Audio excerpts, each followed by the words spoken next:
আসসালামু আলাইকুম। এই ভিডিও থেকে আমরা শিখব কি বিটুইন অ্যান্ড। ঠিক আছে, তো বিটুইন অ্যান্ড কাজটা কি? এটা মূলত আমার একটা রেঞ্জ ঠিক করে দেয়। কিরকম রেঞ্জ?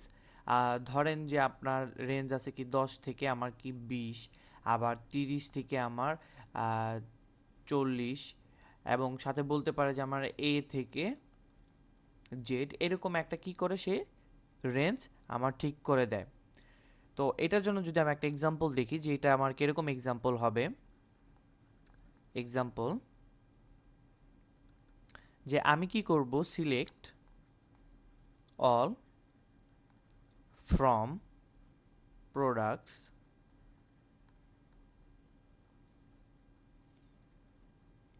আমার কি থাকবে হোয়ার, এগুলো কিন্তু আমার একটা কম্পারিজন অপারেটর, যেগুলো কিনা আমরা কিসের উপর ইউজ করতেছি, অলওয়েজ হোয়ার কন্ডিশনের উপর ইউজ করা হচ্ছে, আমার হোয়ার ক্লোজের উপর ইউজ করা হচ্ছে। তো আমি এখানে দিলাম যে হোয়ার প্রাইস বিটুইন। তো প্রথমে আমি কিওয়ার্ড ইউজ করব বিটুইন। বিটুইনের পর আমার যে ছোট যে রেঞ্জটা থাকবে সেই ছোট রেঞ্জটা আমি আগে দিব, যেমন নাকি এখানে 10 এবং অ্যান্ড এরপর আমার যে বড় রেঞ্জটা আছে সেই রেঞ্জটা দিব 20। তার মানে আমার যেই প্রোডাক্টসের প্রাইসগুলা 10 থেকে 20-এর ভিতর, তাদের প্রাইসগুলাই কিন্তু আমরা এখানে দেখব। তো এর সাথে আবার কি আছে, চলেন আমরা আগে এই এক্সাম্পলগুলো আগে একটু দেখে আসি, যে বিটুইনের জন্য আমার যে এক্সাম্পলগুলো আছে সেই এক্সাম্পলগুলো। তো এখানে আছে কি select product name category and price, এই কলামগুলো আমি চয়েস করব কোথায় থেকে শো করাবো, কোথায় থেকে, প্রোডাক্টস টেবিল থেকে, এবং যাদের প্রাইস বিটুইন 100 থেকে 150। ঠিক আছে, 100 থেকে 150। তো এটা কিন্তু আপনি গুলিয়ে ফেলবেন না যে আমার 100 এবং 150, এটা যেহেতু আমরা এখানে বিটুইন দিয়েছি, তো এখানে আমার এটা কি একটা কম্পারিজন অপারেটর হিসেবে কাজ করছে, যেটা কিনা আমার বলছে যে 100 থেকে 500-র মধ্যে আমার যেই প্রোডাক্টগুলো আছে প্রাইস, সেইগুলার কি সিলেক্ট করব আমি, ক্যাটাগরি এবং প্রাইস এবং প্রোডাক্ট নেম। তো এখানে কি চলে আসছে দেখেন, আমার যে প্রোডাক্ট নেম চলে আসছে, যেগুলো নাকি আমার 100 থেকে 500 প্রাইজের মধ্যে আছে সেগুলাই কিন্তু আমার চলে আসছে। তো এরপর কি আছে, এরপরে এক্সাম্পলটা যদি দেখি, যে product name category quantity stock, এগুলার এই কলামগুলো আমি কি করছি, সিলেক্ট করছি, যেগুলো আমি শো করাতে চাই রেজাল্ট হিসাবে, কোথায় থেকে, প্রোডাক্টস টেবিল, কোয়ান্টিটি স্টক আমার কি বিটুইন 25 অ্যান্ড 75।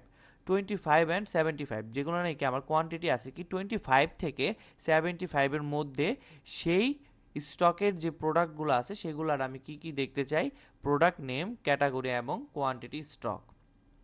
তো এখান থেকে আমার কি চলে আসছে, product name category quantity stock. তো আপনারা অলরেডি কিন্তু ধরেই ফেলেছেন যে আমরা যেখানে নাকি select product name category quantity stock, এগুলো যা সিলেক্ট করি সেগুলো কিন্তু আমার আউটপুট হিসাবে আসে আমার কোন টেবিল থেকে, সেটা আমি বলে দিচ্ছি ফ্রমে এবং হোয়ার, যেটা কিনা আমার একটা কন্ডিশনের উপর বেস করে সে আমার আউটপুটগুলো দিচ্ছে। তো এরপর আমরা আরও কিছু প্র্যাকটিস প্রবলেম করব। এখানে অলরেডি আমরা অনেকগুলো প্র্যাকটিস প্রবলেম করে ফেলেছি। তো এখানে আছে কি আমার সিলেক্ট প্রোডাক্ট নেম এবং লাস্ট রিস্টক ডেট। সো আমার জানা মতে আমার এখানে কোনো যে ডেট দিয়ে আমাদের কোনো কলাম ছিল না, সেই জন্য আমার এখানে কিন্তু ইরর চলে আসছে। তো এটা প্র্যাকটিস করার জন্য আমাদের কি করতে হবে, আপনারা কি করবেন, একটা টেবিল বানাবেন, যে টেবিলে কিনা আপনাদের একটা ডেট আছে। তো ওই ডেটের মধ্যে আপনি কি করতে পারেন, এই বিটুইন অ্যান্ড ট্রাই ইউজ করে দেখতে পারেন। তো এখানে আমি দিয়ে দিছি যে কিভাবে সেটা আমার ইউজ করতে হয়। এখানে কি দেওয়া আছে, বিটুইন, আমার এখানে যে একটা রেঞ্জ দেওয়া আছে, কোথাকার রেঞ্জ, যে 2023 সাল 1 মাস 1 তারিখ থেকে 2023 সাল 6 মাস 30 তারিখ পর্যন্ত, এইগুলার যে লাস্ট রিস্টক ছিল সেই রিস্টকের ডেটগুলো আমার কি শো করবে। তো আমরা যদি দেখি যে আমাদের টেবিলে কিন্তু আমাদের আসলেই কিন্তু সেই ডেটাটা নেই। ঠিক আছে, আমাদের ডেট নামে, লাস্ট রিস্টক ডেট নামে বা অথবা অন্য কোনো ডেট দিয়ে আমাদের কোনো টেবিল নেই বা আমাদের কোনো কলামস নেই, সেই জন্য আমরা কি করতে পারলাম না, এই কুইরিটা আমরা দেখে নিতে পারলাম না। তো কিন্তু আপনারা আশা করি বুঝতে পারছেন যে আমাদের ডেট দিয়ে যদি আমরা কিছু ইউজ করতে চাই তাহলে আমরা কিভাবে ইউজ করতে পারি। তো তো এই ছিল কি আমাদের বিটুইন অপারেটর। তো বিটুইন অপারেটরের সাথে আমরা কি আরেকটা অপারেটর দেখি, যেটার কিনা নাম হলো কি ইন। তো ইন অপারেটরটা আমার কিভাবে কাজ করে? ইন অপারেটরটা খুবই ইজি। তো ইন অপারেটর যেটা আছে সেটা আপনার কি করবে, যে সাপোজ এখানে কি আছে আমার, আমি দিচ্ছি কি সিলেক্ট, সিলেক্ট আমি দিলাম ফ্রম কোথাকার, কোন table, products table, products table আমি দিলাম কি হোয়ার,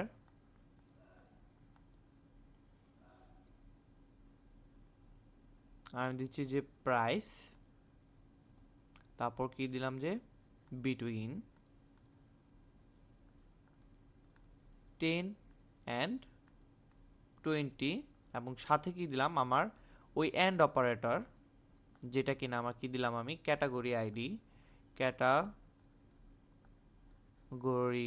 আইডি ইন 1 2 3। তার মানে এটা যারা বোঝাচ্ছে যে আমার আমি কি করতে, সিলেক্ট অল, যেটা কিনা আমার সব কলাম আমি সিলেক্ট করব কোথায় থেকে, প্রোডাক্টস টেবিলের, যেইখানে আমার প্রোডাক্টস যে আছে সেটার বিটুইন কি প্রাইস 10 থেকে 20, ঠিক আছে, প্রাইস 10 থেকে 20, এবং এবং সাথে কি আমার ক্যাটাগরি জাস্ট 1 2 3। তার মানে ইন দ্বারা বোঝাচ্ছে যেই 1 2 3 এই তিনটার যে কোনো একটা মিললেই হবে। আমার হইতে পারে একের ক্যাটাগরি আইডি একের সাথে মিলে গেছে, ক্যাটাগরি 2 এর সাথে মিলে গেছে, ক্যাটাগরি 3 এর সাথে মিলে গেছে, আবার দুইটার সাথে মিলছে, আবার তিনটার সাথেও মিল থাকতে পারে। তো এটা কি আমার ইন ধারা আমরা কি বোঝাচ্ছি, যে আমার যে কোনো একটার সাথে মিললেও হবে, দুইটার সাথে মিললেও হবে, তিনটার সাথে মিললেও হবে, একাধিক যদি ভ্যালু থাকে আমার সবগুলোর সাথে মিলতে পারে, আবার একটার সাথেও মিলতে পারে। আর আমি যদি এখানে যদি নট ইউজ করতাম, যে নট ইন, তার মানে 1 2 3 যে ক্যাটাগরি আছে সেই ক্যাটাগরি বাদ দিয়ে। তো চলেন আমরা এই এক্সাম্পলটা যদি দেখে আসি যে আসলে কিভাবে আমাদের ইন অপারেটরটা কাজ করে। তো এখানে আমরা কি করছি, select product name, category and price কলামগুলো দেখব কোথাকার, প্রোডাক্ট টেবিলের আমার বলছে কি ক্যাটাগরি যেগুলো কিনা আমার ইলেকট্রনিক্স অ্যান্ড ফার্নিচার, ঠিক আছে। তো এটা যদি আমরা রান করে দেখি তাহলে আমরা কি দেখতে পাবো, যেই ক্যাটাগরি নিকে আমার ইলেকট্রনিক্স অ্যান্ড ফার্নিচার আছে জাস্ট সেগুলোই কিন্তু আমার শো করছে, যেখানে কি আছে ইলেকট্রনিক্স, ইলেকট্রনিক্স ফার্নিচার, ঠিক আছে। তো পরের এক্সাম্পলটা যদি দেখি, এখানে বলা আছে কি আমার product ID, product name and price, product ID 1 2 4, ঠিক আছে, 1 2 4, এখানে কিন্তু আবার 3 মিসিং আছে আমার। তো এখানে কি দিলাম আমি 1 2 4, কিন্তু আমার এখানে কিন্তু 3 আসে নাই, ঠিক আছে। এখানে যদি আমি 4 কেটে 2 রাখতাম তাহলে আমার কি আসতো, তাহলে জাস্ট 1 অ্যান্ড 2 গুলা চলে আসতো, ঠিক আছে। আর যদি আমি 10 রাখতাম তাহলে কি হতো,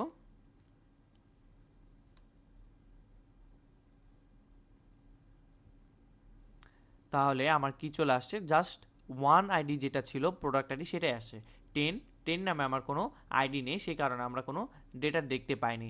তো এইখানে আবার কি করা হয়েছে, যে আমার সাপ্লাইসের সাথে কি করা হয়েছে, একটা দেওয়া হয়েছে কি ইন টেক জায়েন্ট এবং মোবাইল ওয়ার্ল্ড, এই দুইটার একটা থাকলেই আমার কিন্তু হবে, আবার দুইটা থাকলেও হবে। তো এখানে আমার টেক জায়েন্ট এবং মোবাইল ওয়ার্ল্ড যেগুলোর সাথে আমার নাকি মিলেছে সেগুলো আমি কি করছি, product name, supplier, price, products, এগুলো আমরা কি করলাম, ভ্যালু শো করলাম। এরপরের এক্সাম্পলে যাই, যেখানে কিনা আমার নট দ্বারা ইউজ করা হয়েছে ইলেকট্রনিক্স বাদে, ঠিক আছে, ইন ইলেকট্রনিক্স, তার মানে এই ইন সাথে ম্যাচ করবে, যেটা কিনা ইলেকট্রনিক্সের সাথে যদি ম্যাচ করে সেগুলো বাদে, যেহেতু আমি এখানে নট দিয়ে দিয়েছি, ঠিক আছে। তার মানে আমার নটে কি থাকে, যেটা কিনা আমার ছিল সেটার উল্টা। তার মানে আমার কি আছে, ইলেকট্রনিক্স বাদ দিয়ে যেগুলো আছে সেগুলো আমার কিন্তু চলে আসছে ফার্নিচার, ঠিক আছে।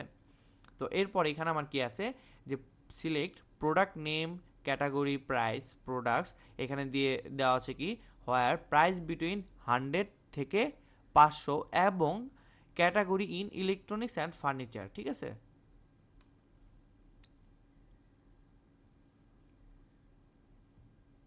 তো এখানে কি আসছে দেখেন, আমার প্রাইস যেগুলা কি আছে, প্রথম শর্ত হলো কি আমার প্রাইস থাকতে হবে কি 100 থেকে 500-র মধ্যে, ঠিক আছে, 100 থেকে 500-র মধ্যে। তো যে এবং এবং সাথে সাথে আমার ক্যাটাগরি ইলেকট্রনিক্স এবং ফার্নিচার, এই দুইটার একটাই হলে হবে, যেহেতু আমার ইলেকট্রনিক্সের কোনো প্রোডাক্টের প্রাইস আমার কি 100 থেকে 500 র মধ্যে না, সেই কারণে আমার সেই ডেটাগুলো আসে নাই। ডেটাগুলো আসছে কি আমার জাস্ট ফার্নিচারের ডেটাগুলো আসছে, যেগুলো নাকি আমার 100 থেকে 500 র মধ্যে। তো আশা করি আপনারা বুঝতে পারছেন যে আমার বিটুইন অ্যান্ড এবং ইন এই কম্পারিজন কম্পারিজন ক্লোজগুলা কিভাবে কাজ করে। তো নেক্সট ভিডিওতে দেখা হবে ইনশাআল্লাহ। আসসালামু আলাইকুম।